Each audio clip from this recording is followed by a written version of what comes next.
네.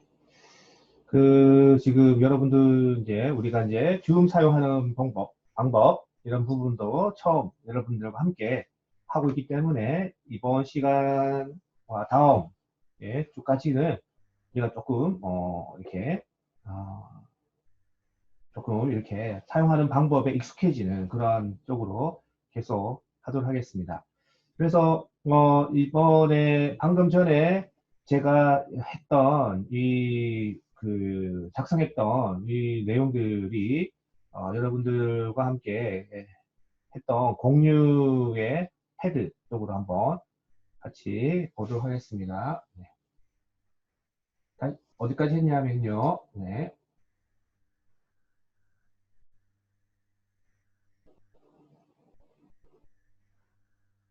자, 이런 내용들을 같이 나누었죠. 네, 나누었고요. 이런 부분들을 우리가 같이 공부할 예정이다라고 우리가 생각하시면 되겠습니다. 자, 다시 한번 우리가 공유 화면을 가지고 와서요. 네. 이제 여러분들하고 우리가 볼 내용들은 이런 밀접한 관계가 있는 머신러닝에 대해서 또 수치 해석에 대해서 우리가 한번 수치 해석이 기초 국가목이고 그 다음에 머신러닝을 해야 되는데 이번 학기에 두 개를 동시에 이제 하기 위해서는 일정을 우리가 잘 짜야 된다라는 것이죠. 그래서 타이탄 일정 안에서 우리가 수치 해석의 기본 개념을 가지고 와야 되고 머신러닝까지 확장하게 해야 되기 때문에 일정을 우리가 조금 더 좀 타이트하게 우리가 해야 되겠다라는 것을 말씀드리려고 이제 이야기하는 것입니다. 물론 우리가 텐스플로라든지 캐라스라든지 이런 부분들은 다 사용을 할 예정이고요. 여러분들이 지금 현재 수치 해석이라는 부분은 구체화라고 생각하시면 되겠고요. 텐서플로우는 약간 추상화되어 있다라고 보시면 되겠습니다. 그래서 우리는 구체화된 수치 해석의 내용부터 시작. 구체화 아까 뭐라고 말씀드렸냐 하면 수학적으로 모델링하는 그런 과정을 우리가 구체화라고 보시면 되겠습니다. 그래서 이런 수학적 모델링 기법을 우리가 수치 해석이라는 교과목에서 배우고 이 모델링 기법이 완성이 되면 코드로 변환될 수 있습니다. 여러분들. 그래서 코드로 변환되면서 그 다음 API 함수를 붙여버리는 그런 과정이 텐서플로우이고요. 텐서플로우에서도 지금 딥러닝 부분들은 여러분들 아시다시피 행렬로 처리가 되는 부분이 있지 않습니까? 그런 행렬로 처리되는 부분을 일일이 다 출력 행렬의 열의 개수와 입력 행렬의 행의 개수를 서로 매칭시켜야 되는 그러한 까다로운 부분이 있었습니다. 그러한 까다로운 부분을 어떻게 처리하냐면 캐라스에서는 자동으로 계산해주는 그러한 더 자동화된 그러한 플랫폼으로 바꾸어지고 있다라는 것을 우리는 알아야 되겠습니다. 그래서 점점점 자동화되어 가는 것을 우리가 추상화라고 용어를 사용하고 있고요. 그런 추상화 과정에서 우리가 짚고 넘어가야 할 디딤돌, 이런 주춧돌, 이런 것들을 우리가 구체화라고 생각하시면 되겠습니다. 그래서 이런 구체화 단계를 거쳐가야 우리가 추상화에서 있는 API 함수들의 내용, 어떤 파라미터 값이 러닝 레이트다 이렇게 이야기하고 있는데 러닝 레이트가 0.01과 0.001의 차이는 뭘까? 뭐 이런 것들이 궁금해질 수가 있습니다. 그러면 그러한 러닝 학습 레이트라고 그러죠. 예. 그런 학습 레이트를 그러면 나는 크게 하고 싶다. 그럼 크게 하면 되는 것인가?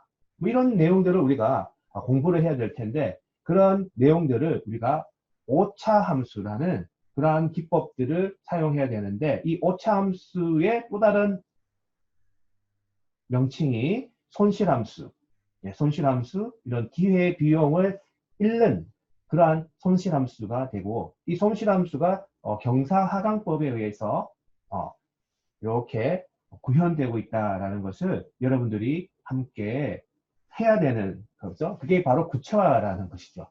자, 그래서 구체화할 수 있는 내용들은 우리가 구체화하고 그 다음에 추상화하는 내용들은 추상화하고 이렇게 해서 구체화, 그 다음에 추상화를 같이 곁들여서 같이 하자라는 것이고, 그래서 구체화하는 부분들은 주로 어디에 있냐 하면 수치에서의 부분에 있고, 그 다음에 추상화하는 부분들은 어디에 있냐 하면 네, 머신러닝 부분에 있다라는 것입니다. 그래서 이 머신러닝을 우리가 뜬구름 잡는 그런 느낌으로 많이들 우리가 접근하고 있는데, 뜬구름 잡지 말고 진짜로 우리가 뜬구름 잡지 말고 주춧돌로 마음에 이거 다 잡는다 그러죠. 이제 생각하고 또 생각할 수 있는 그러한 기초를 다질 수 있도록 해보자라는 것입니다. 자, 그래서 두 개, 작년까지만 해도, 머신러닝이라는 교과서를 사용하지 않았지만, 이제 우리 올해부터 여러분들과 함께 이 수치에서 플러스 머신러닝이라는 교재를 같이 사용하게 되었습니다. 그래서 좀 더 심도 있게 수치, 이제 머신러닝까지, 응용까지 우리가 해볼 수 있다라는 것이 장점이라고 보시면 되겠습니다. 이 교과목의 장점이다라고 보시면 되겠습니다. 자, 물론 텐서플로우도 우리가 만들 수 있고 여러 가지로 만들 수 있는데 궁극적으로 우리가 보는 것은 손실 함수다라고 아까 말씀드렸죠. 에러 함수다라고 그랬죠. 에러가 자, 다시 한번 우리가 보게 되면 아까 1이라는 곳에서 우리가 1, 2라는 곳에서 2, 3이라는 곳에서 3 이렇게 되면 점을 찍을 수 있다 그랬죠. 그래서 점들을 있는 직선을 만들 수 있고 그 직선이 뭐다? 모델링이다 라고 이야기했죠. 모델링이다. 그래서 모델링이 되면 뭐 할 수 있다? 예측할 수 있다. 이런 것들이 뭐다? 구체화다라는 것이죠. 자, 이것을 우리가 함수로 만든다, 코딩으로 들어간다, 이걸 우리가 추상화라고 그랬죠. 예. 그래서 이런 모델링이 끝나면 옛날에 우리가 컴퓨터 사이언스는 전부 백그라운드가 뭐였습니까? 매스메디컬, 수학적인 백그라운드였다라는 것이죠. 인공지능에 들어가면 전부 수학입니다. 미분이고요, 편미분이고요. 자, 그래서 편미분의 의미도 알아야 되고요, 미분의 의미도 알아야 된다라는 것입니다. 그죠? 자, 이런 것들을 우리가 알아야 되는데 잠시 우리가 보면 그 인공지능이라는 부분이 이제 수학적으로 되어 있다라는 것이고요. 이런 부분들을 더 살펴보면 편미분을 해석할 수 있습니다. 그래서 편미분한 결과가 어떤 결과냐면 여러분들 어릴 때 이런 경험이 있을 수도 있고 없을 수도 있습니다. 어떤 경험이냐면 내가 이 바나나 분명히 바나나인데 그죠? 어린아이는 사과야 이렇게 이야기할 수가 있다는 거죠. 그래서 그러면 누가 이렇게 코치를 해주냐 하면 옆에 있는 엄마가 아내야 이것은 사과야, 바나나야 이렇게 얘기를 합니다. 분명히 우리가 보는 시각에서 들어오는 것은 노란색이고요. 그 다음에 길쭉한 바나나입니다. 어머니가 보는 것도 노란색이고요. 그죠? 예, 들어오는 입력은 동일하다는 것이죠. 노란색과 긴 거라는 거죠. 그 다음 과일이라는 것이죠. 이렇게 동일한 사물을 보고 있더라도 다르게 판별할 수 있다는 것입니다. 왜 그렇습니까? 경험의 차이라는 것이죠. 훈련의 차이라는 것이죠. 자, 이런 것들이 바로 우리가 사람이 학습하는 그러한 방법입니다. 자, 그래서 어떤 방법을 사용하냐 하면요. 자, 어머니가 아니야, 이것은 바나나야 라고 합니다. 그래서 어린이는 이렇게 이것은 바나나이구나. 자기 말한 사과랑 바나나는 자기가 말한 것이랑 바나나랑 차이가 많이 있죠. 네, 틀렸다는 것이죠. 네. 그래서 try and error. 그러니까 틀렸지만 어떻게 하냐면요. 그 틀린 부분을 자기가 다시 이렇게 어떻게 생각합니까? 자기 머릿속에서 여러분들이 이제 신경회로망이라고 이제 나중에 배울 텐데 이 뉴런에 있는 이런 축삭돌기나 이런 부분들의 신호들이 들어가서 그 신호들이 변화가 되어서 이것이 바나나다라고 우리가 얘기를 하는 거거든요. 그래서 어떻게 되냐면 이 축삭돌기의 정기적 신호를 또는 화학적 물질, 이런 물질들을 이제 변경하는 그런 과정을 거치게 됩니다. 아시겠죠? 그래서 그런 출력이 나왔고 출력이 어디에 입력 바로 후단, 바로 뒷단까지. 그죠? 눈 바로 뒷단까지. 왜냐하면 눈 바로 뒤에서 판별하는 그런 과정들을 업데이트, 갱신한다는 거죠. 예. 자, 이런 것들을 그러니까 생물학자들이 발견을 했다는 것이죠. 아, 이것이 피드백에 의한 학습을 하고 있구나. 그래서 우리가 이게 입력이 하나 없다는 것은 무엇입니까? 눈이 없다는, 볼 수가 없다는 거죠. 귀가 없으면 어떡합니까? 들을 수가 없다는 거고. 후각, 이각, 이런 것들이 다 있는 거죠. 그죠? 이런, 입력이 센서라고 보시면, 입력이 없다는 그런 말이 아니라, 다 같은 눈, 귀, 그 다음에 후각, 미각을 가졌더라도, 경험치에 따라서 다른 말을 한다는 것이죠. 그죠? 다른, 말을 낸다는 것이죠. 그래서 이럴 때 우리는 어머니라는 지도자, 슈퍼바이저라고 그러죠. 슈퍼바이저가 관여를 해가지고 이것은 틀렸어. 틀렸기 때문에 다시 한번 생각해보자 해서 어디까지 입력 바로 후단까지 뭔가를 바꾸는 프로세스가 있다라는 것을 발견한 그런 것들을 어디에서 머신러닝에서 모방해서 프로그램으로 바꾼 것이 바로 인공지능 딥러닝이다라는 것이죠. 그래서 이러한 그 인간에 대한 생각과 고찰을 우리가 수학적으로 모델링 할 수 있겠죠. 예. 그래서 이 수학적으로 모델링 하는 부분 플러스 그 다음에 에라를 오차를 역전파하는 그러한 기법, 이런 기법들이 바로 딥러닝, 2015년 알파고에서 사용했던 그런 딥러닝 기법, 그런 기법들을 우리가 살펴보자라는 것이고요. 이런 기법들은 많은 그 분야에서 사용되고 있습니다. 정치죠, 정치에도 사용될 수 있고요. 경제에서도 사용이 될 수 있고, 물론 컴퓨터 사이언스에서도 사용되고 있습니다. 문화에서도 사용될 수 있고요. 스포츠에서도 사용될 수 있습니다. 스포츠에서는 어떻게 사용될 수 있냐면요.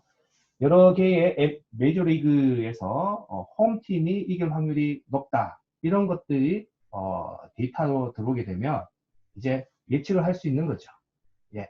여러분이 생각하는 그러한 상식적인 그러한 부분들이 바로 머신러닝이 한다라고 보시면 되겠습니다. 홈팀이냐? 예. 그게 뭐 예를 들어서 항상 이겼냐? 그러면 항상 이기는 거죠. 자, 그런 것들을 우리가 배운다는 것입니다. 이 기간, 이 실체 해석 기간에 머신러닝을 배운다. 이렇게 보시면 되겠고요. 그래서 머신러닝의 두 가지의 중요한 기법들이 있는데 하나는 회귀 분석이고요. 하나는 분류입니다. 두 가지 다 예측하는 기법이죠.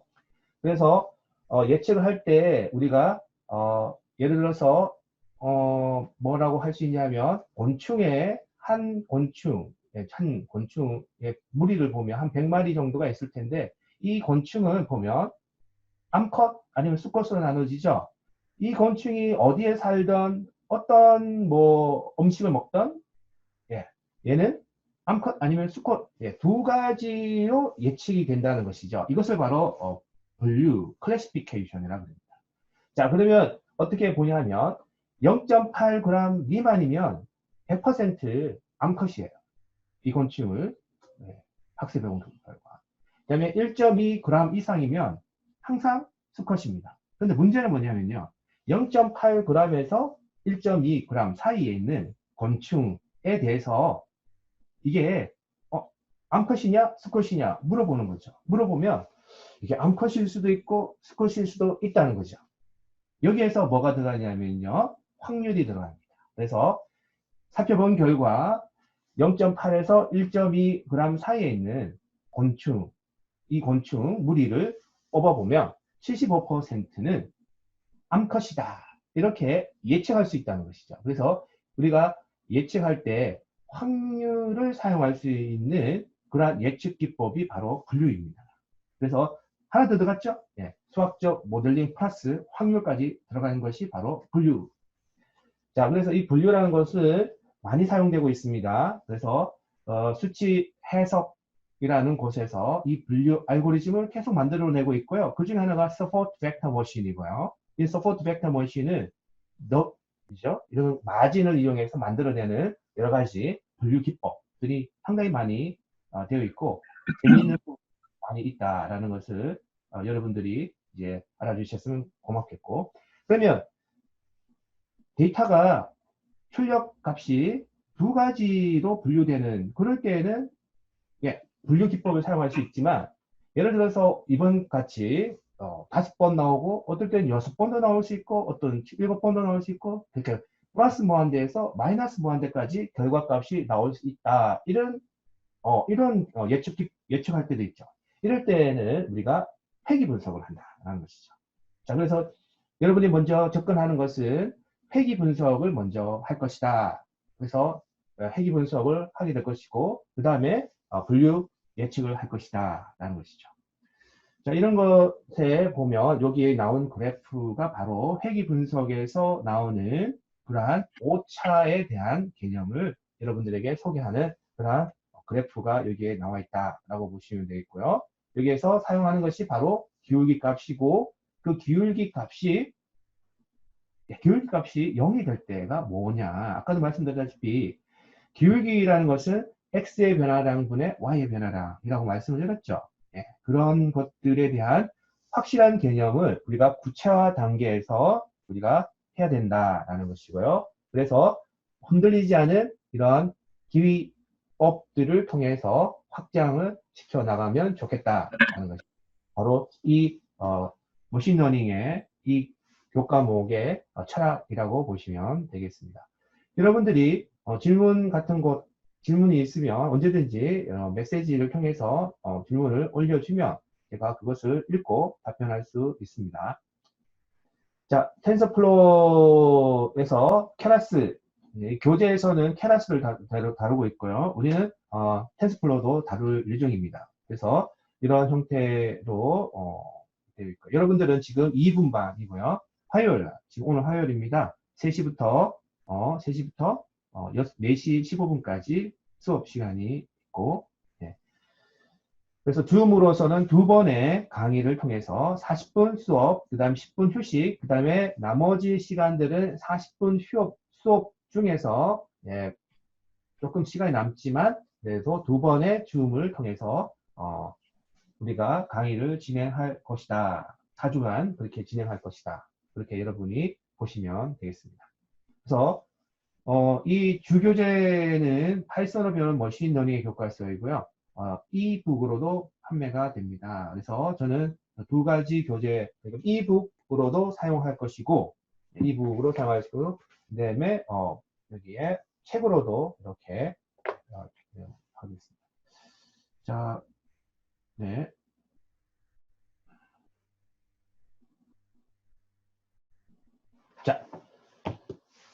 자, 그 다음에 여기 보면 머신러닝에 우리가 두 가지 교재를 동시에 하기 때문에 여러분들 교재를 구매할 때는 이 교재 중에서 이북 할 거냐, 북을 할 거냐, 책으로 할 거냐, 그런 것은 여러분이 디시전 하지만 이것을 주교재입니다. 구매를 한다면 이것만 하면 됩니다. 아시겠죠? 네, 질문이 많이 나와서 네, 그렇습니다. 자, 그래서 나머지 보면 이런 나머지 교재에 대한 것들은 교환으로 올라와 있기 때문에 교환에 대한 내용을 충분히 학습하면 될 것이라고 생각이 됩니다. 그리고 여기에 보면 우리가 개인 실기라는 부분이 있죠. 예, 챕터 1, 그 다음에 챕터 2, 파이썬 이렇게 되어 있죠. 기본 되어 있고요. 그 다음 챕터 3 이렇게 되어 있죠. 예, 개인 실기 이렇게 되어 있고요. 그 다음에 챕터 5부터 빨간색으로 되어 있습니다. 그래서 지도학습, 회귀 분석, 그 다음에 분류 이렇게 되어 있죠. 중점적으로 이제 강의가 이제 진행될 부분이고요. 그 전에는 우리가 두 가지를 병행하다 보니 하나는 수치에서 다음에 머신러닝 이렇게 구체화 부분과 추상화 부분을 같이 하다 보니 우리가 어떻게 할 때는 이 교재에 있는 부분 이제 우리가 계속 할 건데 이 교재의 1장부터 4장까지는 여러분들이 직접 우리가 여러분들이 직접 읽어보고 그 다음에 숙제를 해오는 그러한 내용으로 진행이 될 것입니다.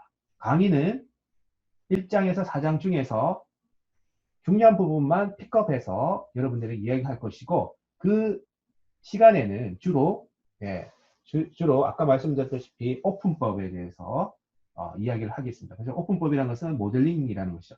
이 교재에는 모델링이 들어가 있지 않습니다. 아시겠습니까? 그래서 모델링이 들어가 있지 않기 때문에 모델링에 대해서 우리가 해볼 것이다.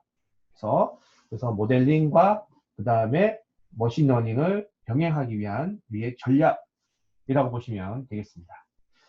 자, 그런 형태로 우리가 진행을 할 것이고, 이렇게 되어 있습니다. 네. 자.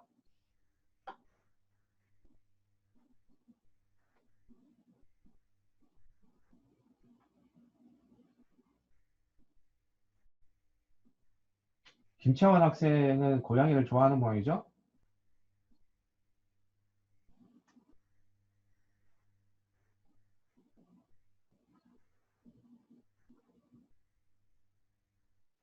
네.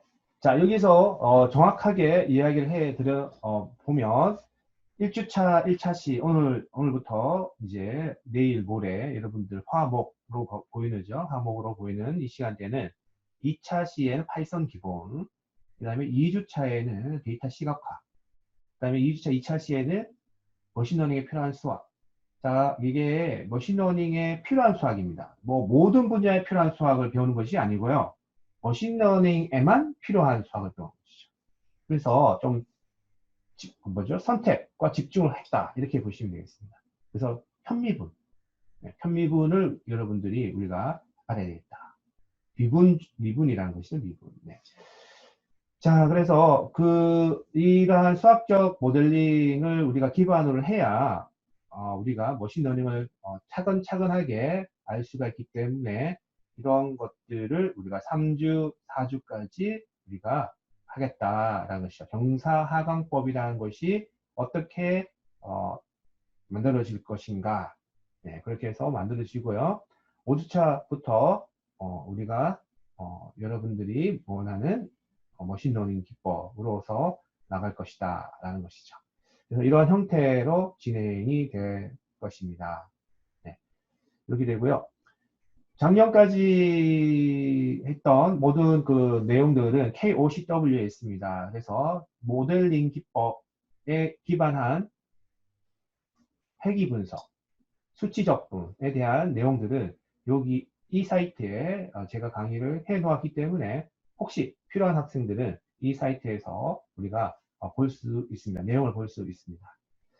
그리고 부교재는 단순히 제가 번역한 내용 책이었다라는 것이고 만약에 우리가 이 교재가 발견이 되지 않았다면 이 교재로 하면서 머신러닝을 할 예정이었지만 제가 번역하는 사이에 이러한 교재를 발견을 했기 때문에 우리가 이 교재를 선택을 하게 되었다라는 것이고 이 교재에 있는 내용은 실질적으로 수치 해석의 전통적인 분야라고 보시면 되겠다라는 것입니다.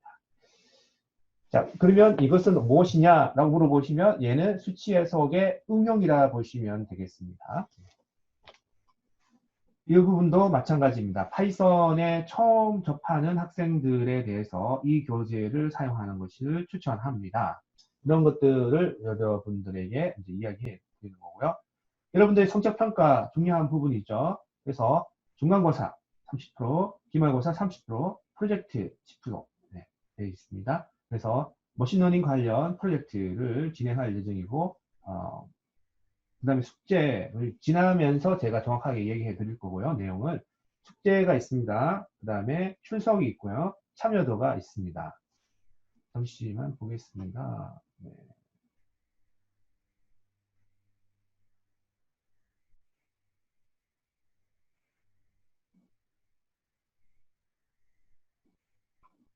네.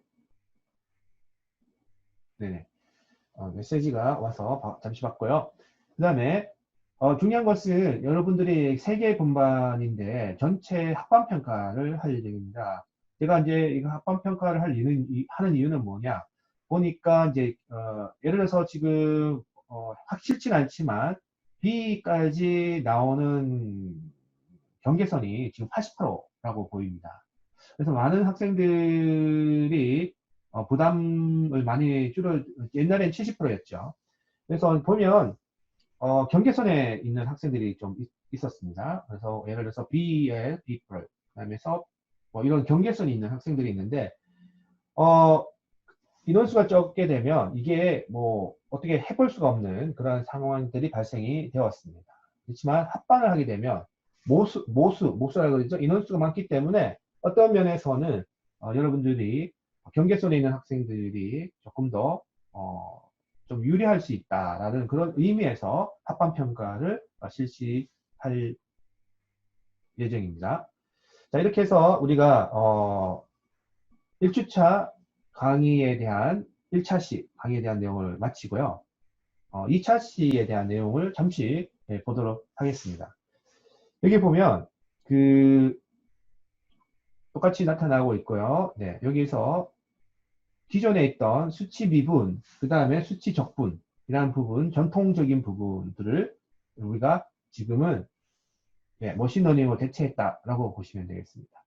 그래서 참고 교재는 이제 그 교환으로 제가 제공을 할 텐데 이 참고 교재에서 뭐가 있냐 하면 스토리가 있다라는 것이고요. 이 스토리는 모델링에 대한 아주 기본적인 내용을 할 것이다 라는 것입니다. 그래서 모델링에도 참 여러 가지 방법이 있을 것입니다. 자연 현상, 아까도 아까 조금 전에도 보았듯이 태풍이 몇 번 오느냐 이런 것들을 우리가 알고 싶을 때도 있고 그 다음에 번지 점퍼 이것도 하나의 자연현상인데 중력에 의해서 밑으로 떨어지는 그런 현상인데 조금 더 깊숙하게 들어가 보자. 그러면 어떤 부분이 있냐 하면 내가 1초 뒤에 느끼는 체감 속도, 2초 뒤에 체감 속도, 3초 후에 체감 속도가 있을 것이다. 이 굉장히 정통적인 그러한 모델링 방법, 분석 방법이겠죠. 물론 여기에서 쓰는 이 모델링 기법은 아주 그 전통적인 방법입니다. 우리 전통적으로 모델링하는 방법을 알아야 우리가 대충 하는 모델링 기법도 알 수가 있습니다. 수치 해석은 어떤 방법이라고 되어 있나요 하면 근사치의 학문이라고 했습니다.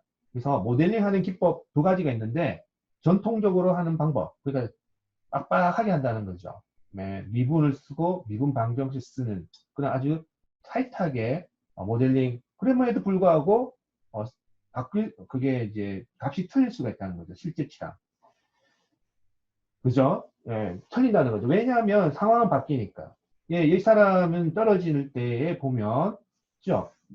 예, 하강할 때, 그 다음에 옆에서 부는 바람은 생각하지 않습니다.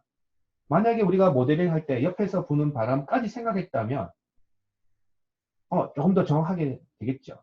그렇지만 옆에서 부는 바람을 생각하지 않는다면, 이 또한 미분 방정식이라는 모델링 기법을 사용했더라도 실제치에 맞지 않는 그러한 모델링 기법이 된다는 것이죠. 그렇다면 그렇게 어려운 미분 방정식을 쓰지 말자라는 것이 바로 수치 해석의 접근 방법이라는 것입니다. 그래서 이 다음 시간까지 우리가 보고 싶어 하는 것은 어떤 방법이냐 하면 전통적인 방법으로 모델링 하는 것은 무엇이냐 하는 것이죠. 그래서 전통적으로 하는 방법을 한번 살펴보면 우리가 근사적으로 하는 모델링 기법을 알게 되겠고 이 근사적으로 하는 모델링 기법을 통해서 우리가 경사하강법의 기초가 되는 오픈법을 배울 수 있게 된다는 것입니다. 그래서 이 오픈법을 알게 된다면 오픈법이라는 다른 것은 아니죠. 특별히 어려운 문제는 아니지만 우리가 이제 나중에 보면 이러한 곡선, 아까도 보았듯이 이러한 곡선이 나타나는 것인데 이 곡선이 주는 의미가 대단합니다. 대단하다는 것은 어떤 면에서 대단하냐라고 질문할 수 있겠죠. 그래서 이 곡선이 있는데 이 곡선이 아까 말씀드렸다시피 1일 때 한 번, 2일 때 두 번, 3일 때 세 번. 이거 뭐 직선이죠? 네, 직선인데 이 볼록한 아래로 볼록한 이 곡선 우리가 콤벡스라고 하는데 이 아래로 볼록한 곡선을 어디서 나왔느냐라고 보면 1일 때 1, 그죠? 1일, 2일 때 2, 3일 때 3 맞습니다. 다 맞죠? 그래서 1과 2와 3은 오차가 0이다 이렇게 점을 찍어 보면 1과 2와 3일 때는 y축을 태풍의 횟수로 따지지 말고 이제는 y축을 뭘로 따지냐면요 실제 치와 예측 치의 차이로 값을 찍는 겁니다. 자, 이것이 바로 이제 오차 함수 그래프라는 것이죠. 그래서 네 번째는 1이라는 그러한 오차가 발생이 되는 것이죠. 그럼 다섯 번째도 얼마 오차가 있을 것이죠. 이런 것들을 곡선을 그어보게 되면 네, 어떤 부분에서는 0이고 어떤 부분에서는 오차가 있고 어떤 부분에서는 오차가 없고 이런 것들이 되어 있고 이러한 것이죠. 그래서 여러분들이 오차를 우리가 조금 더 확대해서 본다면 제곱을 한다는 것이죠. 이것을 이제 우리가 보면 자 이렇게 되어 있는 직선을 제곱을 한다는 것은 무엇입니까? 이렇게 되어 직선을 하나 더 밑에 그어서 요 면적을 구한다는 것이죠. 면적. 이렇게 면적. 사각형의 면적이 되는 것이죠. 제곱을 한다는 것은 바로 그거죠. 1, 1, 2, 오차가 2가 났다. 그걸 제곱한다는 것은 뭐죠? 2라는 선분을 아래로 하나 더 그어서 곱해버리면 사각형의 면적이 되는 거죠. 자, 그러면 오차가 눈에 더 잘 보이는 거죠? 우리 사람 눈에. 선으로 되어 있는 것보다 면적으로 되어 있으면 더 정확하게 볼 수 있는 거죠. 여기에서 언제? 우리가 4차년도에 보면 이렇게 해서 오차 면적이 있는 거죠. 그러면 더 큰 면적이 있는 이렇게. 그래서 보면 오차가 커질 수 있고 오차가 줄어들 수 있다. 그런 것들을 우리가 자세히 살펴보면 나중에 보면 이렇게 포물선에 근접하는 그러한 오차 함수를 그릴 수가 있다라는 것이죠. 그래서 여러분들 나중에 이제 살펴보겠지만 하나는 x축이죠. 지금 x축과 y축 두 가지만 고려하고 있는데 x축이 하나만 있는 것이 아니라 x축이 하나 더 있다 이렇게 생각해 보십시오. 그러면 x축 상상해 보십시오. 몸무게 그 다음 몸무게랑 그 다음에 뭐 키 이렇게 있죠. 어떤 사람이 몸무게를 가지고 있고 어떤 사람이 키를 가지고 있는데 그때 BMI 지수가 어떤 연관을 가지고 있느냐 이렇게 우리가 물어볼 수 있는 거죠. 여러분들에게. 그래서 나 같은 경우에는 176cm의 키에 어떤 몸무게를 가지고 있는데 BMI는 이렇다. 이렇게 가질 수 있는 거죠. 자, 이것들을 여러분들이 학습하고 데이터를 모아서 해보면 그러한 것이 X, Y축과 그 다음에 G축이 하나 더 생긴다는 것이죠. X축은 아까도 말씀드렸다시피 몸무게, 그 다음에 Y축은 키, 그 다음에 G축은 뭐죠? BMI라고 할 수 있고 BMI 값과 내가 모델링한 수학 공식 있죠? 그 공식. 어떤 공식이 나타나겠죠? 이 공식과의 모델 값의 차이 값을 우리가 그릴 수 있는데 그려보면 어떤 그래프가 나타나냐면 이런 빗살무늬 표기 같이 이렇게 만들어낸 이걸 우리가 데이터 시각화 과정에서도 다 그려볼 예정입니다. 자, 이러한 것들을 우리가 수치 해석 시간에 데이터 시각화 과정에서 해볼 수 있다라는 것을 여러분에게 이야기해 드리고 이제 지금 다음 시간부터는 실질적으로 모델링이 뭐냐 그죠? 모델링이란 여기서 단 하나의 모델링을 해보는 것입니다. 뭐 여러 가지 모델링을 해볼 필요가 없습니다. 왜냐하면 인공지능이 모델링을 또 해주기 때문입니다. 그래서 우리가 딥러닝에 가게 되면 입력값을 주고 출력값을 가지는 건데 입력값 예를 들어서 아까 말씀드렸죠. 몸무게 그 다음 뭐예요? 키 그 다음에 BMI 값 한 1000개를 넣어주는 거죠. 그러면 이제 학습이 되겠죠? 그러면 이제 BMI 값이 예측이 되겠죠. 예, 뭐 얼마다 이렇게 예측이 되겠죠. 네. 자, 이런 것들은 그러면 이 중간에서 뭘 하고 있냐, 이 인공지능이. 그죠? 중간층이 있겠죠. 1층, 2층 이렇게 해서 있는데 얘들 뭐 하냐? 얘들 뭐 한다고 그랬죠? 기계는 항상 뭘 한다?